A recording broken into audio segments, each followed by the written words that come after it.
दहशत फैलाने का खदशा था और कुछ एबनॉर्मल सूरत हाल पैदा हो रही थी।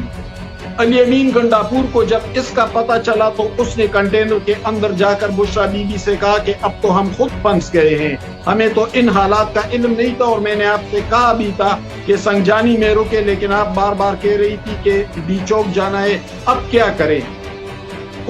उसको हालात की नज़ाकत का पता चल गया था।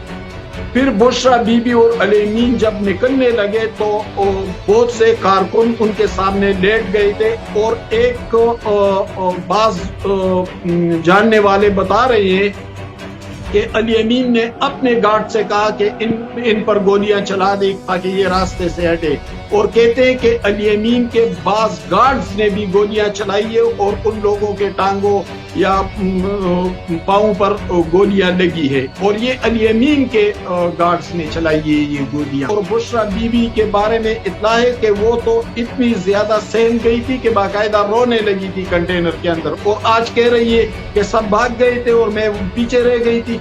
11:15 पर तो उन्होंने G8 के सेक्टर में गाड़ी को चेंज किया है, उसकी वीडियो मौजूद है।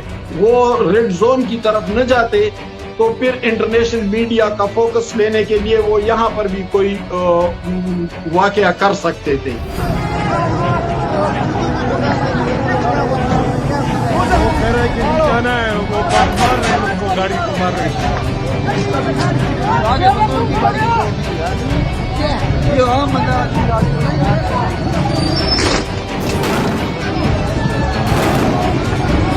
भाग रहे हैं, ये भाग